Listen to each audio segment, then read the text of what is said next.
ప్రభుత్వ ఉద్యోగుల service register అంటే అది కేవలం కొన్ని కాగితాలతో బైండ్ చేసిన పుస్తకం మాత్రమే కాదు సుమా. ఒక వ్యక్తి సుదీర్ఘ కెరియర్కి సంబంధించిన ఎంతో బరువైన ప్రామాణికమైన చరిత్ర అది. తెలంగాణ ఐఎఫ్ఎంఐఎస్ పోర్టల్ కోసం ఈ సర్వీస్ రిజిస్టర్లను ఏమాత్రం లోపం లేకుండా పక్కాగా డిజిటలైజ్ చేయడానికి అవసరమైన ఖచ్చితమైన వివరాలను ఈనాటి మన వివరంలో చూద్దాం. అయితే ఈ మొత్తం ప్రాసెస్లో ముఖ్యంగా 4 దశలు ఉన్నాయి. 1 సర్వీస్ రిజిస్టర్ను సన్నద్ధం చేయడం, 2 స్కానింగ్ మరియు ఫార్మాటింగ్ నియమాలు, 3 అప్లోడ్ చేసే ముందు క్వాలిటీ చెక్, ఇక 4 జవాబుదారీతనం మరియు డేటా సెక్యూరిటీ. సరే, ఇక ఏమాత్రం ఆలస్యం చేయకుండా మొదటి విభాగానికి వెళ్దాం. అదే ఫిజికల్ బుక్ను డిజిటల్ రూపంలోకి మార్చడానికి చేసే సన్నద్ధం. ఒక్కసారి ఈ ఎరుపు, తెలుపు రంగుల భౌతిక పుస్తకాలను గమనించండి. ఇవి చూడ్డానికి కేవలం అట్టలతో ఉన్న పేపర్లలాగా అనిపించవచ్చు, కానీ ఒక ప్రభుత్వ ఉద్యోగి నియామకం, ప్రమోషన్లు, సెలవులు, చివరగా పదవీ విరమణ వరకు ఉండే పూర్తి కెరీర్ హిస్టరీ అంతా ఇందులోనే నిక్షిప్తమై ఉంటుంది కదా. అందుకే వీటిని చాలా జాగ్రత్తగా హ్యాండిల్ చేయాలి. ఈ ప్రాసెస్లో మొట్టమొదటి అలాగే అతి ముఖ్యమైన రూల్ ఏంటంటే ఎంప్లాయీ ఐడెంటిఫికేషన్ నెంబర్ను సరిచూసుకోవడం. అసలు స్కాన్ చేయడం మొదలుపెట్టే ముందే మన చేతిలో ఉన్న సర్వీస్ రిజిస్టర్ ఆ పర్టిక్యులర్ ఉద్యోగిదేనా కాదా అని నిర్ధారించుకోవడానికి ఈ ఎంప్లాయీ కోడ్ను 1-2 సార్లు తప్పనిసరిగా చెక్ చేయాలి. కరెక్ట్ రిజిస్టర్ అని కన్ఫర్మ్ చేసుకున్నాక ఇక స్కానింగ్ ప్రాసెస్ను ఒక వరుస క్రమంలో చేయాల్సి ఉంటుంది.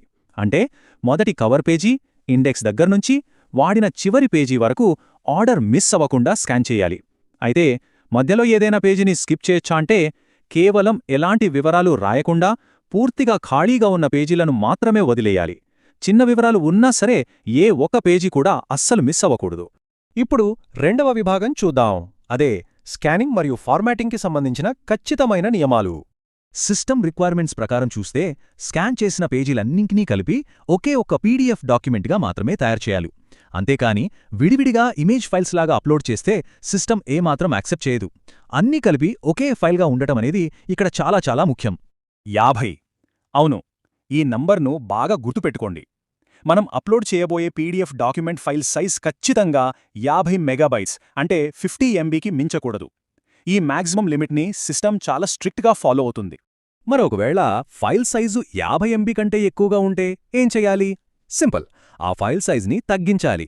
ఇక్కడ గమనిస్తే 72 MB ఉన్న ఫైల్ను సిస్టమ్ తీసుకోదు, కానీ దాన్ని కుదించిన తర్వాత 38 MBగా ఉన్న ఫైల్ని చక్కగా తీసుకుంటుంది. కాబట్టి లిమిట్లో ఉండటం కోసం పీడీఎఫ్ సైజును కంప్రెస్ చేయాలి. అయితే అలా చేసే తొందరలో అక్షరాలు స్పష్టంగా చదవడానికి వీలుగా కనిపిస్తున్నాయా లేదా అనేది చెక్ చేసుకోవడం మర్చిపోకూడదు. ఇక అసలైన పాయింట్ ఏంటంటే ఫైల్ పేరు పెట్టే విధానం.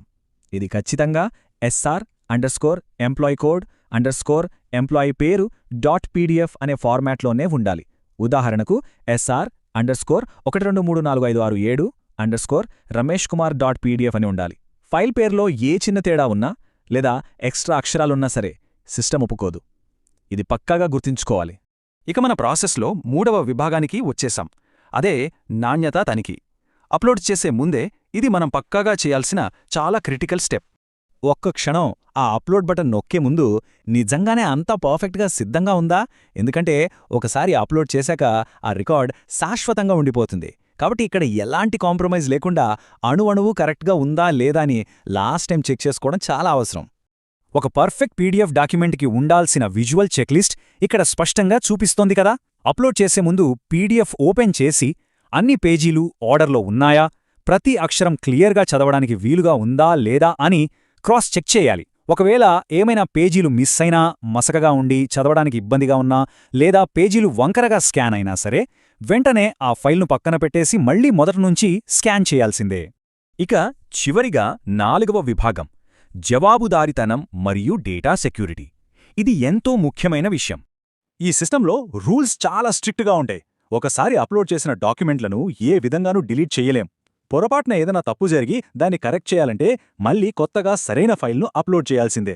అంతేకాదు, ఆడిట్ పర్పస్ కోసం మనం ముందుగా అప్లోడ్ చేసిన ఆ పొరపాటు ఫైల్ కూడా సిస్టంలో ఎప్పటికీ అలాగే రికార్డ్ అయి ఉంటుంది సుమా. ఈ నియమాన్ని చాలా జాగ్రత్తగా వినాలి. అప్లోడ్ చేసిన సర్వీస్ రిజిస్టర్ యొక్క ప్రామాణికత మరియు పూర్తి సమాచారానికి డ్రాయింగ్ అండ్ డిస్బర్సింగ్ ఆఫీసర్ అంటే డీడీఓ గారే వ్యక్తిగతంగా బాధ్యత వహిస్తారు. ఇది చాలా సీరియస్ రెస్పాన్సిబిలిటీ. దీనంతటికీ పూర్తి జవాబుదారీతనం డీడీఓ గారిపైనే ఉంటుంది. సర్వీస్ రిజిస్టర్లో ఉద్యోగికి సంబంధించిన సున్నితమైన మెడికల్ డేటా, లేదా పర్సనల్ ఇన్ఫర్మేషన్ ఉండి ఉండొచ్చు. ఈ డేటాను IFMIS పోర్టల్ పరిమితులు దాటి బయట ఎవరితోనూ ఎట్టి పరిస్థితుల్లోనూ షేర్ చేయకూడదు. అలాగే వేరే ప్రదేశాల్లో స్టోర్ చేయకూడదు.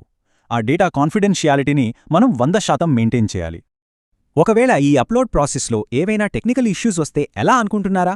దానికి వెంటనే సంప్రదించాల్సిన IFMIS హెల్ప్ డెస్క్ నంబర్ 704242000033. ఈ నంబర్ను ఎప్పుడూ అందుబాటులో ఉంచుకోవడం చాలా ముఖ్యం. అయితే ఈ హెల్ప్ లైన్ ఎప్పుడంటే అప్పుడు అందుబాటులో ఉండదు. కేవలం పని దినాల్లో ఉదయం 11 గంటల నుండి సాయంత్రం 5 గంటల వరకు మాత్రమే ఈ సపోర్ట్ అందుబాటులో ఉంటుంది. ఆ టైం లోపలే మనం కాల్ చేసి సమస్యను పరిష్కరించుకోవచ్చు. ఇక ముగించే ముందు ఒక చిన్న ప్రశ్న. మనం చేయబోయే తదుపరి అప్లోడ్ మన తోటి ఉద్యోగి సుదీర్ఘ కెరీర్ హిస్టరీని పర్ఫెక్ట్గా అంతే సేఫ్గా భద్రపరుస్తుందా?